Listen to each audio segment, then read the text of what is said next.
Hi, this is Flat Cap Cafe Racer. I'm going to tell you about a trip that almost did not happen.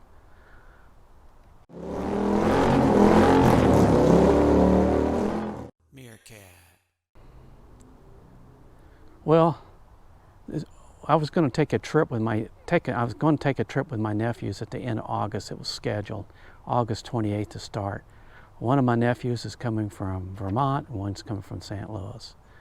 One of them's going to ride this T120 behind me, and one was going to rent a GS. And I was going to ride my Tiger that you see over here. Well, everything was going pretty good, so I decided to take my Tiger in for some new Road 6s before the trip. So I took it in on July 3rd.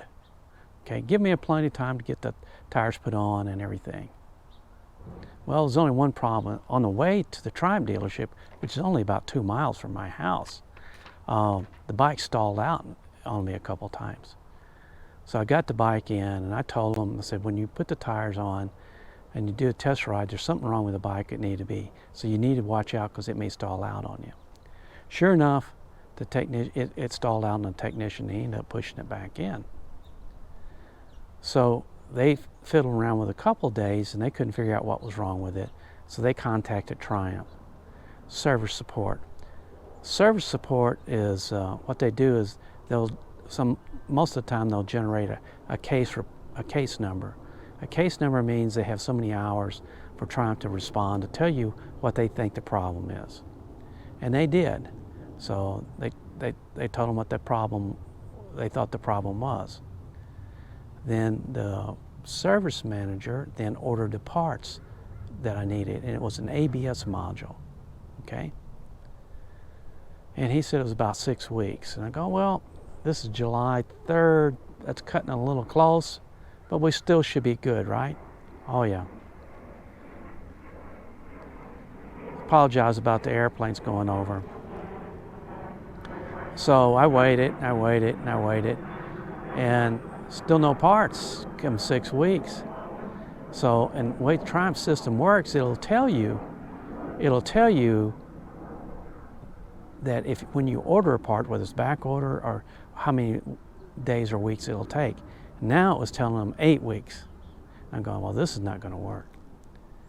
So I asked them to try, and if they turn the traction control off, see if the bike would run like that. Sure enough, they turned the traction control off, and the bike worked fine.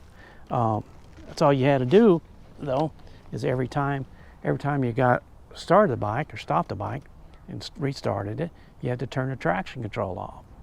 So that's kind of a pain. But so I said, well, let me try that. So this is a week before I'm leaving. So I get out and I ride it for about an hour, stopping and starting, but turning the traction control off every time I turned the bike back on. So it ran fine.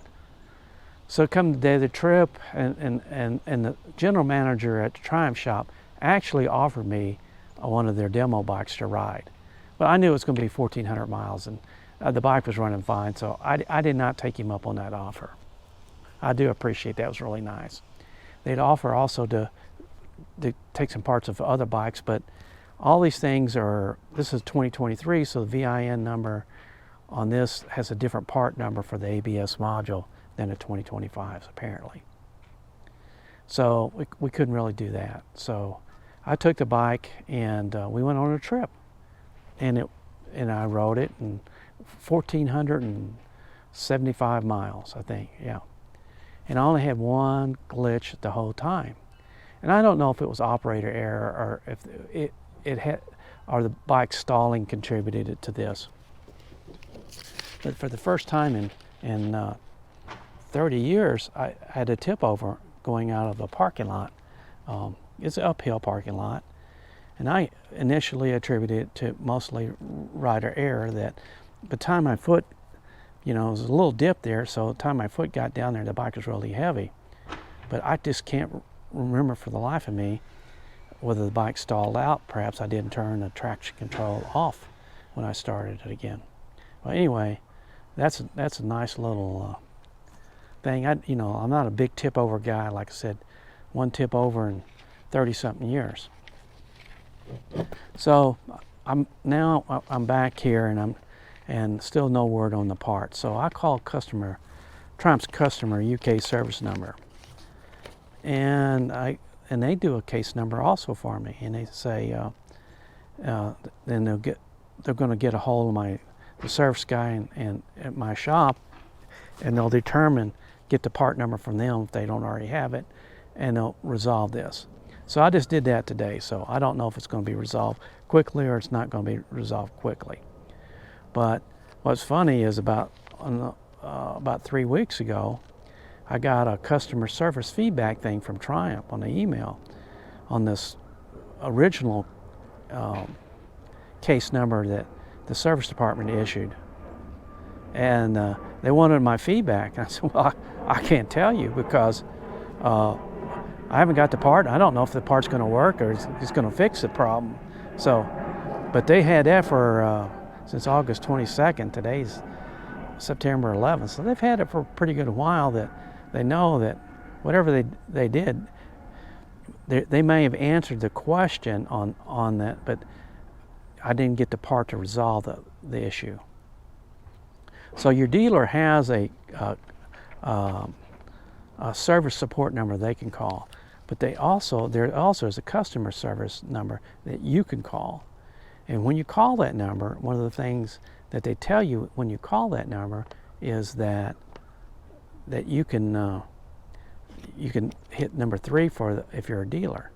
I don't know if that makes a difference or not, whether that's two different things or not talking to each other or what. But anyway, so far the service guy has talked to my dealer.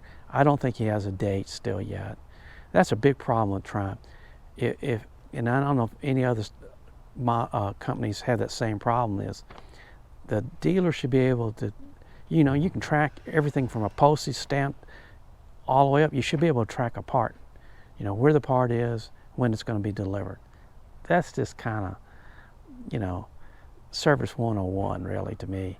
Is you're putting a dealer in a bad spot is not only can't they tell you they can't see themselves. They're blind to it. Only thing they can see is if they ordered a part today, what the system tells them how long the system's going to be.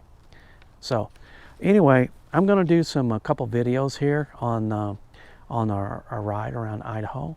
I think you'll enjoy those. We had a good time.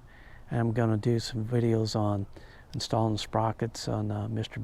Bill's rear sprocket on Mr. Bill's T120, maybe the Tech Bike cam, maybe a dyno run, and possibly even a drag strip run. So you'll have to join us for that. So this is Flat Cap Racer. Try and get your stuff together, buddy. I've bought 13 bikes from you. Get your stuff together. This is Flat Cap Cafe Racer out for today. Bye. Join me and my friends at Flat Cap Cafe Racer for riding and racing. Please subscribe.